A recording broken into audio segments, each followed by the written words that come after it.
After I woke up, I stared at the ceiling for a while. I resisted the urge to look for news about a dead guard.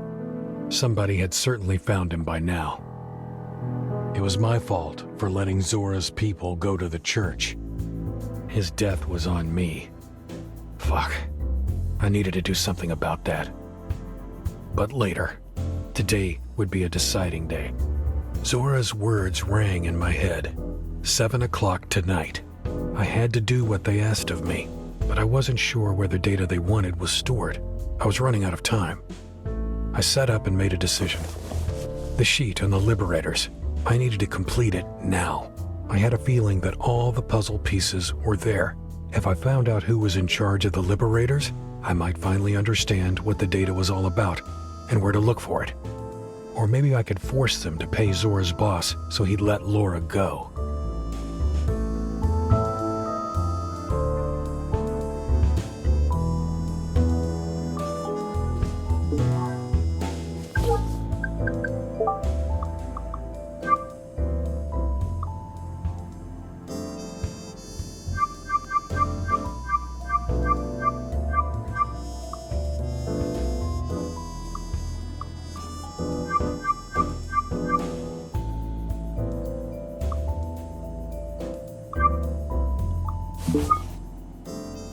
Abbott Dyson. All the signs pointed towards him and his company. I didn't feel like I had the full picture just yet, but some aspects finally made sense to me. None of the people we had encountered seemed to support what the Liberators claimed to stand for. This wasn't a Garian terror group at all. It was Drovians, Savians, hired guns, and business people, all working for one man's false flag operation. What was he trying to accomplish? Stir up enough trouble to force the solar system into a war? I had talked to Dyson the morning after Banny's death. He was still in Gara, hiding in plain sight, and I still had his number. I considered my options. We needed to arrest him. But maybe we could have a chat first, just the two of us. Once the CDI had him, he wouldn't be able to talk freely. I took out my cell and tapped his face in my contacts.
pounding. Would Dyson really come, or did I spook him? Did he suspect I was onto him? It would be a while until I found out, so I sat down and took a deep breath. At least I had a little time to think about what to say to him if he showed up.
I was supposed to write a report on my findings in the Liberator's case, but I wasn't able to concentrate for even a second.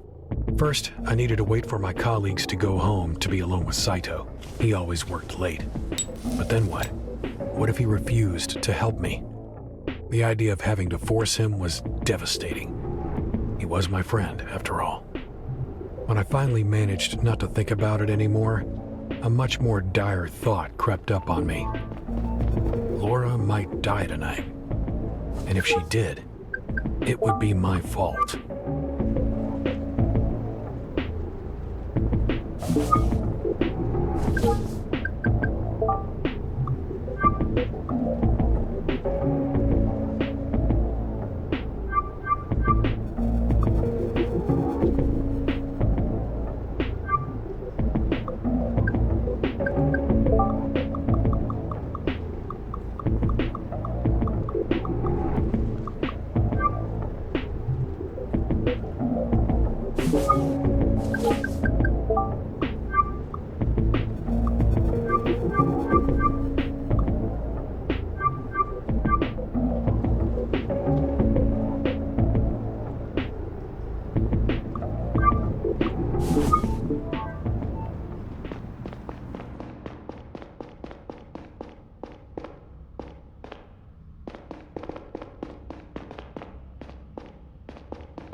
I inserted the stick into my cell and opened up the folder.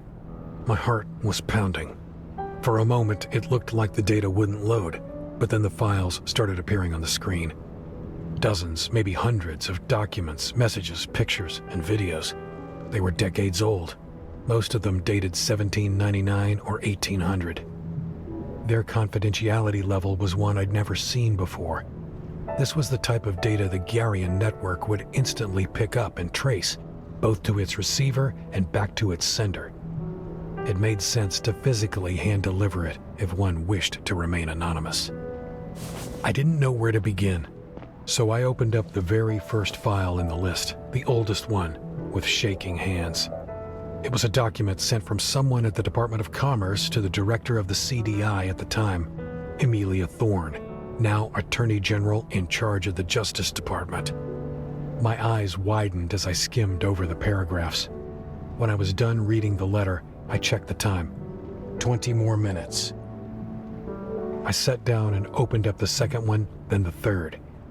As the conversation went on, a plan was hatched between a handful of politicians, special interest groups from the private sector, and high-ranking members of the CDI. I didn't recognize most of the names. Some might have been pseudonyms. I stopped looking at the files halfway through and let my head sink onto the backrest. Even though they had used very careful language at first, the goal and purpose of the operation were abundantly clear. The failure of Sector 2 hadn't been an accident. Garians had plotted and engineered it to gain sole access to Drovia's resources, and given its strategic importance at the time, ultimately retained supremacy over the solar system. My head was spinning while I tried to figure out what all of it meant for the present, and for me. I had long doubted the integrity of the CDI. Was it still rotten to the core, or had things changed? I didn't know about any ongoing operations that were breaching interplanetary law, but then most agents at the time of the Sector 2 incident hadn't known either, and some of the things I did know about, I didn't want to think about them too much. Now what? On the one hand, the public had a right to know.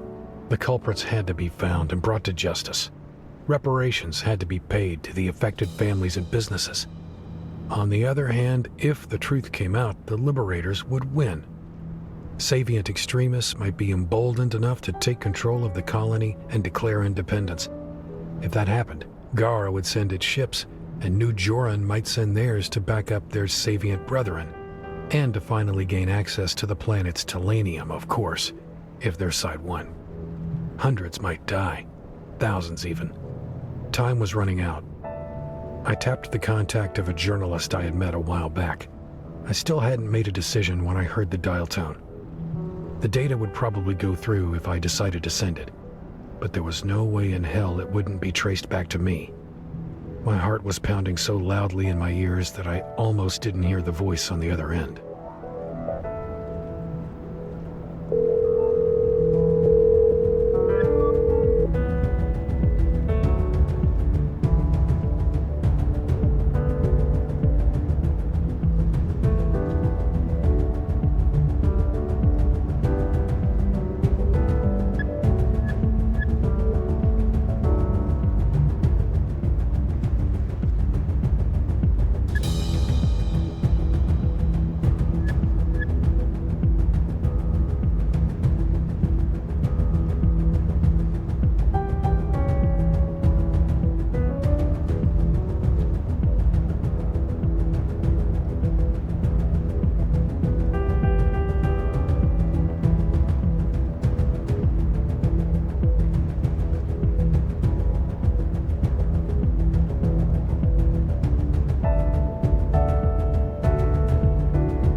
In the final corridor, we passed by a large surgery room. I didn't think about it at the time, but that must have been where they had given Zora her new face and implanted Boyd's fake ID. The only thing I could think about was whether they'd moved Laura or done something to her the moment they'd heard us coming.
And that's it. The most tumultuous days of my life, and possibly in Garian history. Abbot Dyson is back on Drovia, and I seem to be the only person outside of the conspiracy who knows about his involvement in the terror attacks. So far, he seems to be staying true to his word and is discontinuing the Liberators. I wonder which one of us looks over their shoulder more often these days. Even though Dyson and Cox each lost a lot in the Sector 2 incident, I don't believe their actions were really driven by a righteous thirst for revenge. Almost all the people who have suffered and might still suffer from their actions had nothing to do with Gara's past crimes. Ultimately, Dyson had tried to start an interplanetary war in hopes of increasing his profit margins, and he might still succeed in it.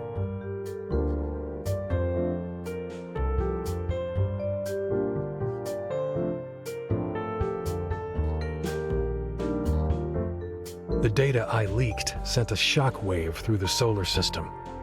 The source of the leak was quickly discovered, and the CDI not only fired me on the spot, but also tried to scrub me from their records and made all sorts of claims to discredit me.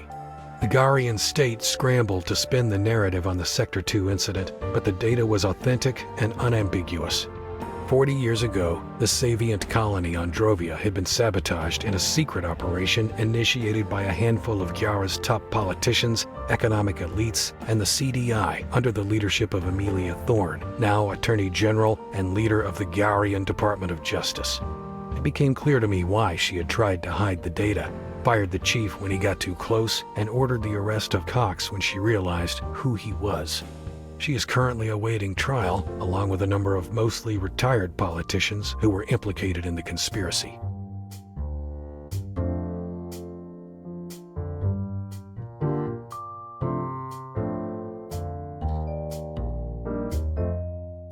Lara is free again and seems to be doing okay, but I wonder every day about the scars this experience has left behind.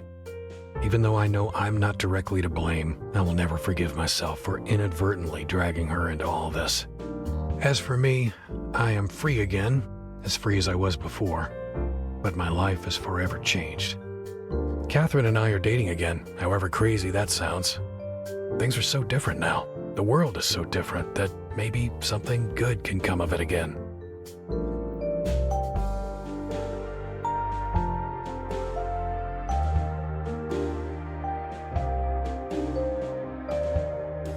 And finally, Zora. Easily the strangest person I've met in my life. Despite the terrible things she did, I'm grateful for her help when it really counted.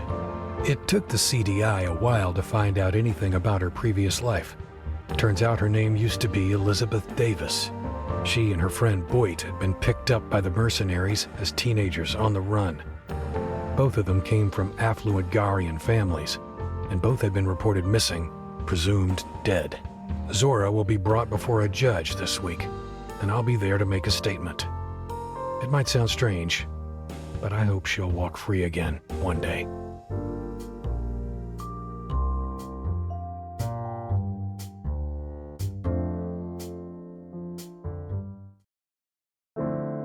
Late in the evening, the lights are still there, ever unchanging, they shine unaware.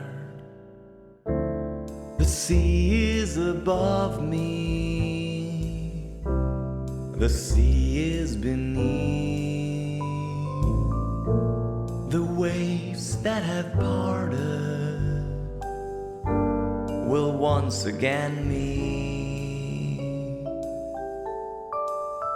So we stand here, in the end we're out of love. Want to try again, but the stars don't give a fuck.